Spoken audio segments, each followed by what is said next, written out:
Hello दोस्तों, आज की ये वीडियो आपकी आई ओपनर होने वाली है। सीधा मतलब एक अजीब सी चीज़ मैं आपको दिखाने वाला हूँ, मतलब कि कितना बड़ा मूव होता है मार्केट में।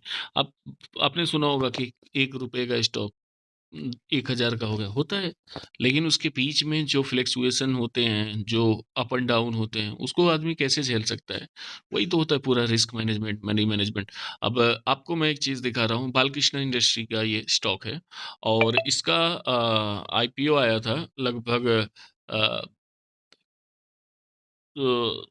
2006 में। 2006 में जब इसका आईपीओ आया, तो आईपीओ आने के बाद से ही स्टॉक गिरने लगा। और आईपीओ कितने में आया था मालूम है आपको? कि लगभग वन 16 115-16 में आईपीओ आया और वहां से गिर के ना ये पूरा का पूरा लगभग 90% पैसा साफ हो गया। हम्म।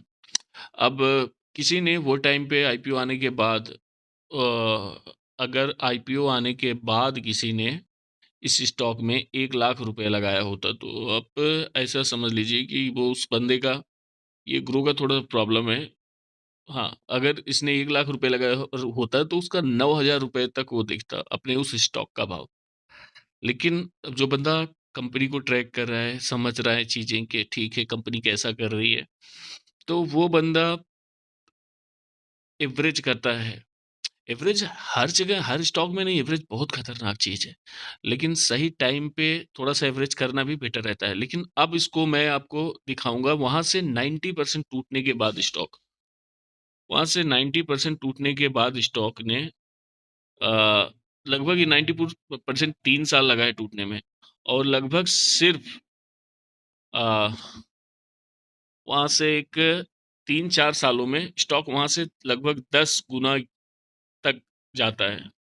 देखिए, देख लीजिए, 10 गुना जाने के बाद मतलब फिर वापस अगर वो बंदे का 9,000 रुपए जो बचा था, वापस वो 1 लाख हो गया। अब इसमें पूरा 6 साल गया, तो ये मामूली टाइम नहीं होता है। तो मार्केट में लोग इसी वजह से और ज्यादा स्ट्रेसफुल हो जाते हैं कि 6-6 साल कौन होल्ड करेगा, और जब कोई पैसा नहीं बन रहा है। लेकिन अब एवरेज करना क्यों जरूरी हो जाता है? तो ये चीज अब आपको मैं दिखा रहा हूँ कि ये नीचे जिसने एवरेज किया था, ठीक है, ऊपर का जो 1 लाख रुपया था, वो तो अभी मुझे कोई रिटर्न नहीं दिया, ऑलमोस्ट वहीं का वहीं है। चलो 10-15% ऊपर नीचे 6 साल बीत गया। लेकिन जिसने भी, चलो वहां नहीं, यहाँ मैं मानता हूँ कि ठीक है, बॉटम तो कोई नहीं पकड़ सकता, लेकिन ये एक एवरेज है। यहाँ पे जिसने भी किया था, अगर उस बंदे ने 1 लाख रुपए यहाँ पे अगर और डाल दिया, तो लगभग लगभग इसका वो 2.5 लाख बन गया। तो वो पहला 1 लाख रुपए वापस आपका 1,08,000 बना समझ लो, और ये 2 लाख 2.5 लाख, तो टोटल 2 लाख रुपए बन के 3.5 लाख कुछ हो गए। अब 3.5 लाख यहाँ तक हो गए। अब देखने वाली बात है कि चलो ठीक है, 3.5 लाख पहले 5-6 सालों में कोई पैसा नहीं बना। अब यहाँ से फिर स्टॉक चलता है, तो अब मैं यहाँ से अगर लिया मैंने, तो एकदम से बॉटम से मैंने पकड़ा, तो बॉटम से लगभग अगली बार ये 2200 गुना गया बॉटम से।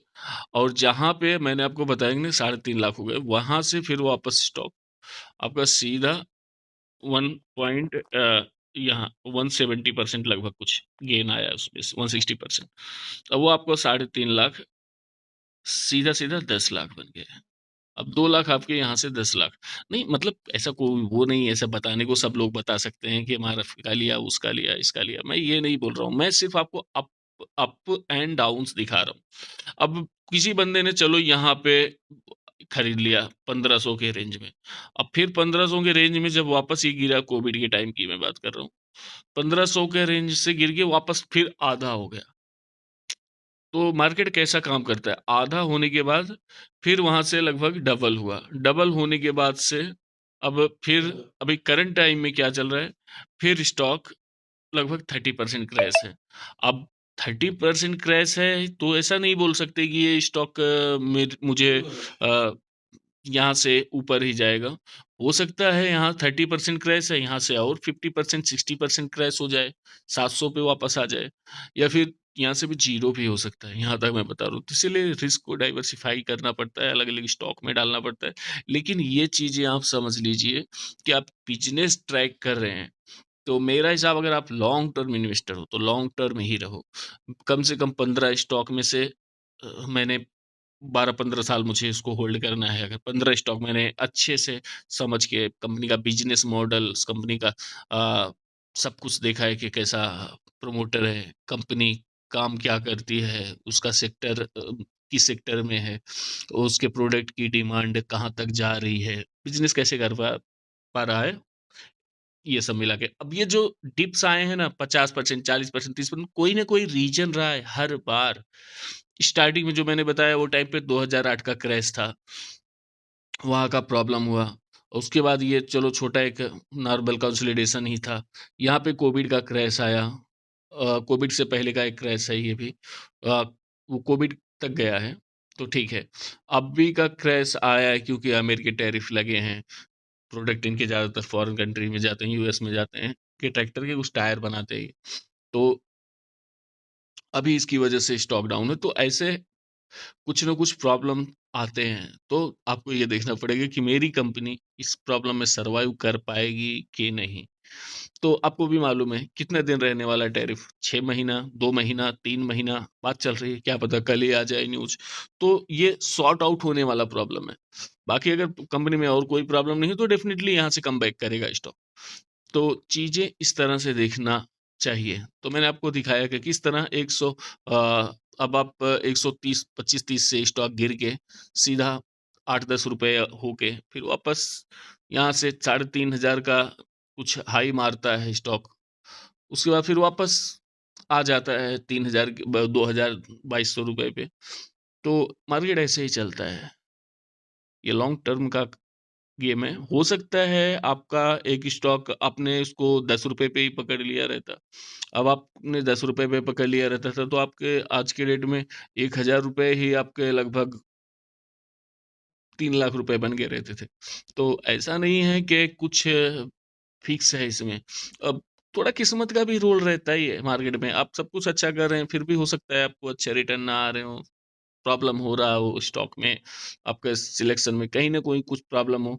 तो ऐसा जरूरी नहीं है, थोड़ा तो किस्मत का भी रोल रहता है। आप लाख कोशिश कर लेंगे, लेकिन अगर किस्मत ही खराब रहेगी तो आपको थोड़ा बहुत नुकसान झेलना पड़ेगा। लेकिन मार्केट का माइंडसेट मैं आपको सीधा बता रहा हूँ कि लोग सोचते हैं कि ना मैंने अब भी लिया, अब भी वो एक का डबल हो जाए, नहीं होता है। स्टॉक गिरते हैं, काफी गिरते हैं।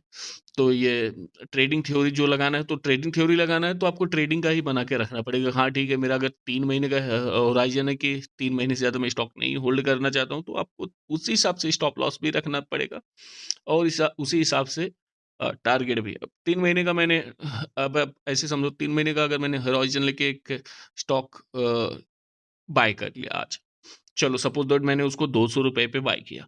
मेरा टारगेट है कि 220 रुपए जाएगा तो मैं निकल जाऊंगा और 190 पे मैं स्टॉप लॉस मार दूंगा। अब होता क्या है मैक्सिमम ऑफ टाइम कि वो स्टॉक जब 220 से 222 जाता है, 225 जाता है, तो और बढ़ेगा और बढ़ेगा। मतलब तब वहां पे आपके अंदर एक आ जाता है लॉन्ग टर्म वाला। फिर मतलब आप हो शॉर्ट टर्म मत, तो आपको क्यों, एक आपका टारगेट आ गया तो आप लेके खत्म करो ना। लेकिन फिर आप बोलोगे नहीं थोड़ा और बढ़ जाए और बढ़ जाए, तो फिर वो 130 से फिर पता चलता है एक दिन वो 120 वापस आ जाता है, तो फिर बोलते हो यार वापस से थोड़ा सा 125 भी आए तो मैं निकल जाऊँ। फिर वो 115 आ जाता है। फिर आप फंस जाते हो, नहीं यार 120 आए तो मैं पक्का निकल जाऊंगा।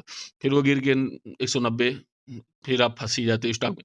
सेम ऐसे ही आपने खरीदा, उसके बाद 190 आया, आप नहीं निकल पा रहे हो, नहीं यार यहाँ से लगता है वापस चला जाएगा, 80 आ गया, फिर आप बोलोगे नहीं यहाँ से करेक्ट चला गया। ऐसा नहीं होता है। तो आपको लॉन्ग टर्म में हो तो आपका बीस स्टॉक का पोर्टफोलियो है, आप प्रॉपर मैनेज कर रहे हो और उसका लंबा आउटकम ही आएगा आपको। तो हो सकता है 10 साल बाद आपके कुछ स्टॉक्स जीरो हो जाएं, लेकिन कैसा काम होता है इसमें, मैंने 10 स्टॉक भी लिया है, अगर उसमें से मेरे 5 6 7 स्टॉक जीरो हो गए, एक दो स्टॉक चलो मेरे कोई भी रिटर्न नहीं बना, एक स्टॉक भी मेरा वहां से एक भी स्टॉक मेरा समझ लो आप 100 मल्टीपल हो गया, एक स्टॉक मेरा 100 टाइम हो गया। तो आप 10-10 हज़ार करके मैंने सब में लगाया था। तो 10,000 वाला मेरा मेरे ठीक है, मेरे 70 स्टॉक तो जीरो हो गए, 70,000 बचे 30,000। 30,000 में मेरा 20,000 रुपए का स्टॉक वहीं का वहीं रह गया, या फिर थोड़ा बहुत रिटर्न दिया तो 30-40,000 चलो वहां से रिकवर हो गए। लेकिन जो मेरा एक 10,000 वाला स्टॉक, वो मेरे को सीधा 10 लाख बना के दे देगा। तो आपका नेट नेट एक आपका 1 लाख रुपया 10 लाख बन गया। तो 10 लाख बन गया 10 से 15 सालों में, 10 साल ही पकड़ लेता हूँ। तो मतलब मैं एक वर्ष, मतलब एकदम से गलत सिनेरियो की बात कर रहा हूँ। नहीं, ऐसे भी, इससे भी गलत हो सकता है लेकिन बहुत रेयर। हाँ, ये भी हो सकता है कि आपके 2 स्टॉक 3 स्टॉक मल्टीबैगर बन गए, 100 क्या 500 100 हो गए।